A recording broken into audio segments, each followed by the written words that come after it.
panggilan Tuhan.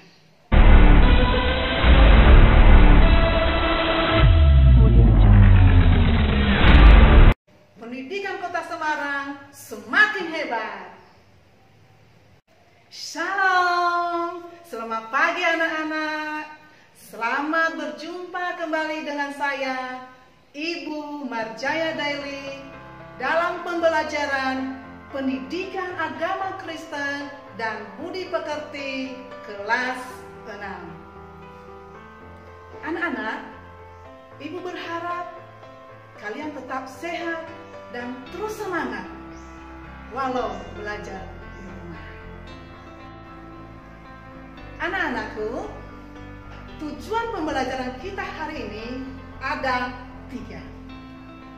Yang pertama, siswa dapat menyebutkan perbuatan-perbuatan yang seharusnya dilakukan oleh seorang pemimpin yang melayani.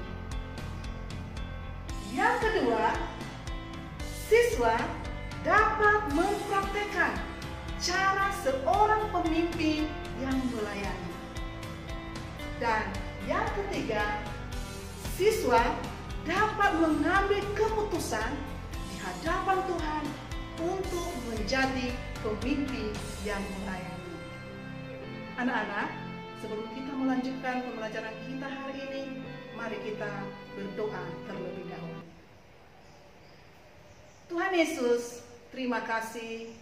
Kami bersyukur pada kesempatan hari ini kami boleh kembali belajar bersama. Kiranya Tuhan Yesus memimpin pembelajaran ini dari awal hingga sampai selesai. Dalam nama Tuhan kami Yesus Kristus kami berdoa. Amin. Anak-anak, perbuatan yang seharusnya dilakukan seorang pemimpin yang melayani adalah memberi pertolongan kepada bawahannya dalam melakukan pekerjaan. Misalnya, guru membimbing siswa dalam menulis agar tulisannya lebih rapi. Kedua, memberikan saran atau nasihat kepada bawahannya. Misalnya, guru memberi nasihat kepada murid yang sering terlambat. Yang ketiga, memberi contoh yang baik kepada bawahannya, baik dalam sikap dan juga dalam perbuatan. Misalnya, mau mengakui kesalahan dan meminta maaf jika berlaku salah. Selanjutnya, menghargai bawahannya dengan memberi pujian kepada mereka yang melakukan pekerjaannya dengan baik. Kemudian berlaku jujur, adil, artinya memberi pertolongan yang sama, tidak membeda-bedakan. Kemudian tekun, bertanggung jawab, artinya melakukan pekerjaan sampai tuntas, tidak pernah menyerah. Anak-anak, cara seorang pemimpin yang melayani, kita bisa melihat pribadi yang ada di dalam Alkitab. Mari kita membuka Alkitab kita, Yohanes pasal 13 ayat 14 sampai 15. Anak-anak bisa membuka Alkitabnya. Ya. Kalau sudah ketemu, kita baca bersama-sama. Jadi, jikalau aku membasuh kakimu, aku yang adalah Tuhan dan gurumu, maka aku pun wajib saling membasuh kakimu. Sebab aku telah memberikan suatu teladan kepada kamu, supaya kamu juga berbuat sama seperti yang telah kuperbuat kepadamu. Judul perikop yang kita baca tadi mengajarkan kepada kita bagaimana Yesus memberi teladan bagi kita untuk menjadi pemimpin yang melayani. Anak-anak bisa nanti melihat gambar di sebelah sini. Yesus memberi contoh atau teladan yang baik untuk melayani. Anak-anak, bisa juga melakukan pelayanan. Misalnya di rumah, anak-anak bisa membantu ibu mencuci piring, menjaga adik saat ibu sedang sibuk memasak, membersihkan rumah, menyapu atau mengepel tanpa disuruh, membersihkan kamar mandi, dan banyak hal lain yang bisa dilakukan. Kalau di sekolah, anak-anak bisa memberikan pelayanan. Misalnya menyiapkan kelas sebelum memulai pembelajaran. Jika ada teman yang sakit, segera membawanya ke ruang UKS untuk mendapat pertolongan.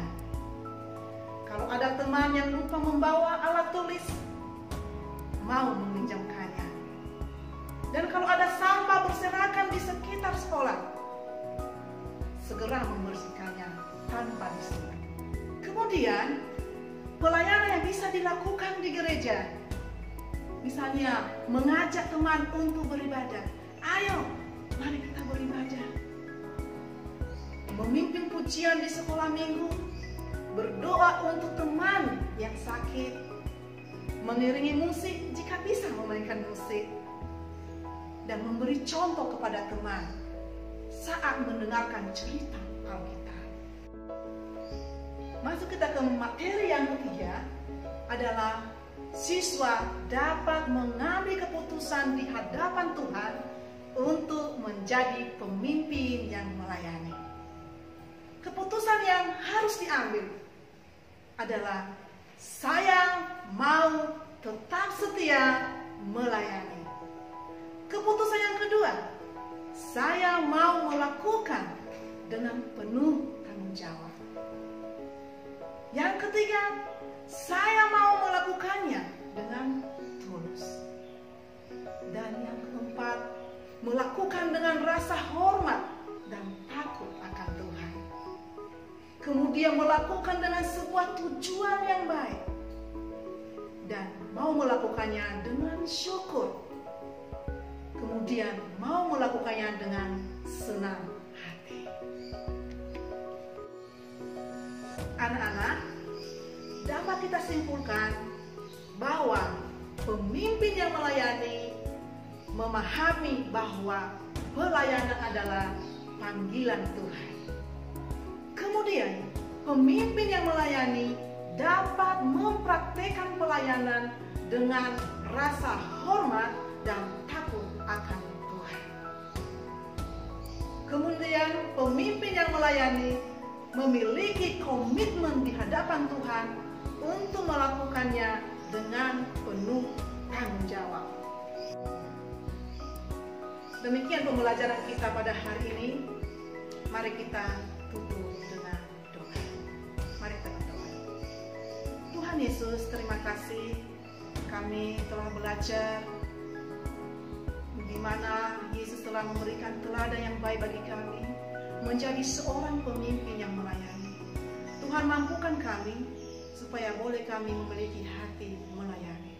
Terima kasih Tuhan, dalam nama Tuhan kami Yesus Kristus kami berdoa. Amin.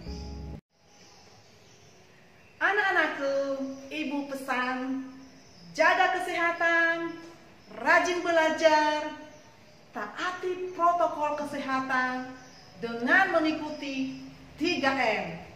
Memakai masker, mencuci tangan, menjaga jarak. Terima kasih. Sampai jumpa pada pembelajaran yang akan datang. Tuhan Yesus memberkati.